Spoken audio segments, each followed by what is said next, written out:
राजस्थान की सत्ता में बदला जाना था सीएम चेहरा, यानी कि सचिन पायलट की ताजपोशी को लेकर सियासत बहुत ज्यादा गरमाई थी। लेकिन विधायकों के रुख ने साफ कर दिया कि वो सचिन पायलट को पसंद नहीं करते।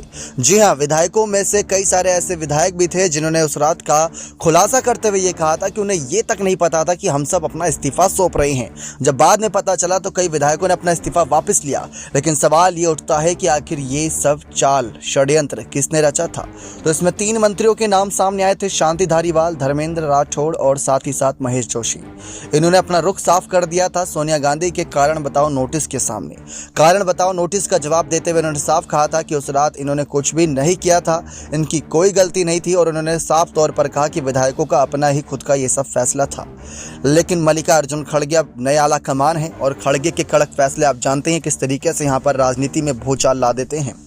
तो ऐसे में आप सभी को बता दें कि किस तरीके से कयास लगाए जा रहे हैं कई सारे विधायकों के ऐलान से। जी हां, ये हमारा नहीं बल्कि अंदरूनी तौर पर कांग्रेस के ही कई विधायकों ने ये बात कही कि ऐसा अगर कोई भी करता है तो उसको सख्त से सख्त सजा मिलनी चाहिए। अगर कोई भी आला कमान का अपमान करता है, आला कमान के फैसले को ठुकराता है, क्योंकि जो बैठक उस रात होनी थी वो आला कमान के कहने पर ही होनी थी। अगर उसको ठुकराया गया तो विधायकों ने कहीं ना कहीं आला कमान के फैसले को ठुकराया। तो वैसे में इन विधायकों के खिलाफ बड़ा कहीं ना कहीं फैसला लिया जाना चाहिए और ये मल्लिकार्जुन खड़गे के सामने चुनौती है कि वो क्या फैसला लेते हैं। लेकिन कईयों का ये मामला है, कहीं ना कहीं मानना है कि कहीं ना कहीं राजस्थान की सत्ता का जो एक रुख अख्तियार करना था मल्लिकार्जुन खड़गे को, उसको ना करते हुए अब गुजरात और हिमाचल चुनाव में ज़्यादा फोकस कर रही हैं।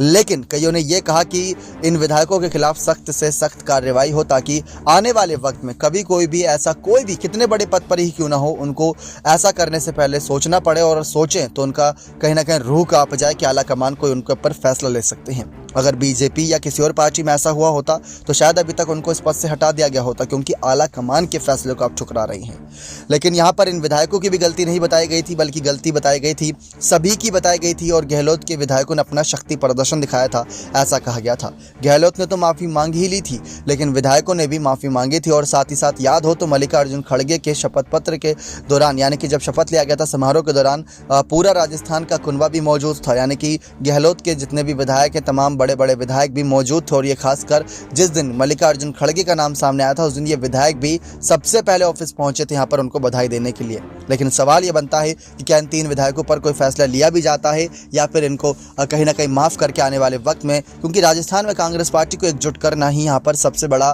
सचिन पायलट का मकसद है। क्योंकि उन्होंने साफ कहा है कि पार्टी को एकजुट रहना चाहिए, पार्टी हमेशा एक साथ रहनी चाहिए, तभी यहाँ पर काम बन पाएगा। वरना पार्टी में ही अगर फूट पड़ेगी तो राजस्थान की सत्ता में कभी भी हम वापसी नहीं कर पाएंगे, सरकार रिपीट नहीं करा पाएंगे। तो हर एक चेहरा, चाहे शांति धारीवाल की बात कर ले, महेश जोशी की बात कर ले, धर्मेंद्र राठौड़ की बात करें, गोविंद डोटासरा की बात करें, सब चेहरा बहुत इंपॉर्टेंट है कांग्रेस पार्टी के लिए। ये सब दिग्गज नेता हैं।